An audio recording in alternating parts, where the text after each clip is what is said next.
Hello everyone, मी पल्लवी आणि तुमचं सर्वांचं एका नवीन व्हिडिओचे खूप खूप मनापासून स्वागत करते. व्हिडिओला नेहमीप्रमाणे सुरुवात ही प्रवासापासूनच माझी होते. तर आम्ही निघालो आहे शिमग्याला गावी. तर खरंच हा प्रवास खूप सुंदर आहे. कारण गावी जाण्याची एक वेगळीच मजा असते. त्याच्यानंतर आम्ही पोलादपूर इथे थांबलो. तर छान सुंदर असं छत्रपती शिवाजी महाराजांचा घोड्यावरचा असा छान पुतळा दिसला. तर म्हटलं थोडंसं शूट करूया. त्याच्यानंतर इथे बघा पोलादपूरला आलोय आणि आम्ही भजीचा आस्वाद घेतला नाही असं कधीच होत नाही. कसं आहे ना, कितीही जेवलो ना तरी पण हा वास सुगंध येतोच. आणि इथून बघा हा खालून हायवे आहे.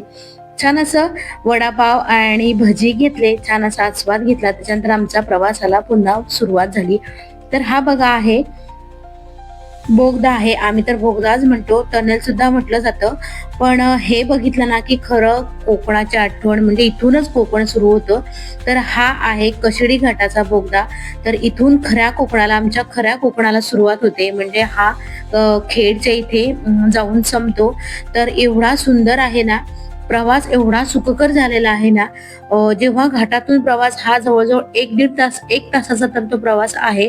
पण या बोगद्यातून एक 10 मिनिटात बाहेर पडता येतं. त्याच्यानंतर पुढे आलो आणि एक ऍक्सिडेंट झालेलं दिसलं. खूप वाईट वाटलं, कारण शिमग्यामध्ये एवढी गर्दी आहे. तर गाड्यांमध्ये थोडंफार होतं. त्याच्यानंतर फायनली आम्ही घरी पोहोचलो. मध्ये काही शूट केलं नाही. खूप वेगळी फिलिंग होती आपल्या गावाची. म्हणजेच तो थंडगार वारा, ती झाडं हे शहरात बघायलाच मिळत नाहीत. आणि त्याच्यानंतर मग डायरेक्ट मी दुसऱ्या दिवशी शूट केलं. तर हे आहे सकाळी 6:30 वाजता. आम्ही जिथे राहतो त्या तिथली ग्रामदेवता, तिथे मला ओटी भरायला जायची होती. तर उशीर झालाच होता. तर म्हटलं चला पटापट जाऊया. आणि शेवटी आम्हाला देवळात जावं लागतं ओटी भरायला. तर लेट झाल्यामुळे ना आम्हाला ओटी भरायला नाही मिळालं. शेवटी पालखी घरं घेण्यासाठी बाहेर पडली आणि म्हटलं जिथे आता पहिलं घर घेईल तिथे जाऊन ओटी भरायची. तर ही आहे देवरुखमध्ये मी राहते. देवरुखमधली ही ग्रामदेवता आहे सोळजाई देवी. तर आता म्हटलं जिथे जाईल तिथे मागून मागून आम्ही गेलो आणि ज्या घरामध्ये ती पहिली बसेल त्या घरामध्ये ओटी भरायची असं ठरवलं. त्याच्यानंतर फायनली आम्हाला मागून जाऊन एका घरामध्ये देवीची ओटी भरायला मिळाली. एवढं सुंदर रूप असतं ना ह्या दिवसांमध्ये. खरंच देवळामध्ये सुद्धा आपल्याला रोज देव दिसतो, पण ह्या दिवसामध्ये ना देवाचं एक वेगळं स्टेज असतं. पालखीमध्ये एवढे सुंदर देव आपल्याला दिसतात ना. आणि आपण देवीची ओटी का भरतो? ओटी भरणे ही आपल्या संस्कृतीतील एक जुनी आणि पवित्र परंपरा आहे.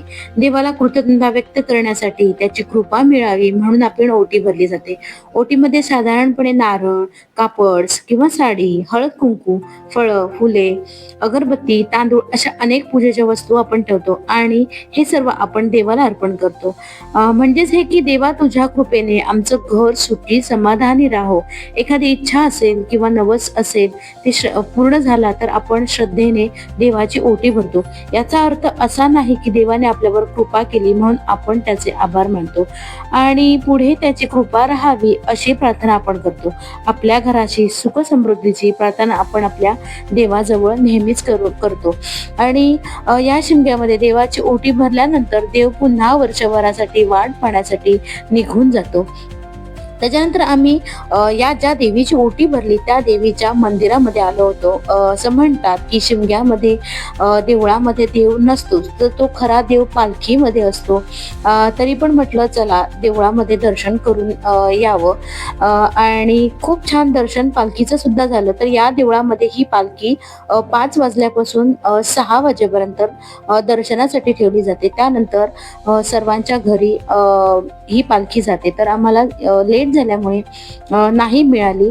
तर म्हटलं चला देवाचं सुद्धा देवळात जाऊन दर्शन घेऊया. तर छान असं दर्शन झालं तर आहे.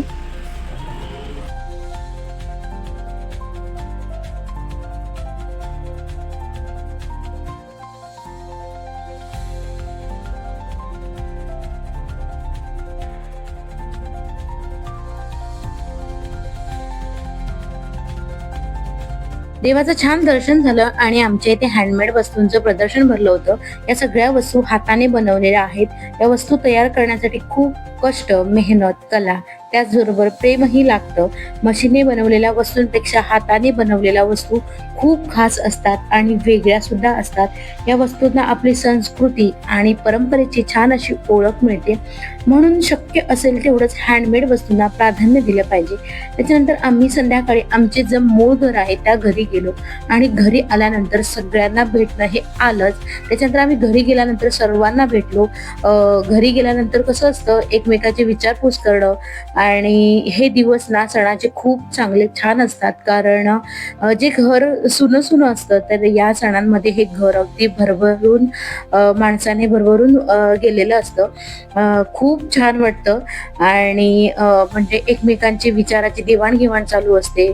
जे आपण न घालवले क्षण म्हणजे जे काही आठवणी असतील, नवीन गोष्टी असतील तर एकमेकांशी शेअर केल्या जातात.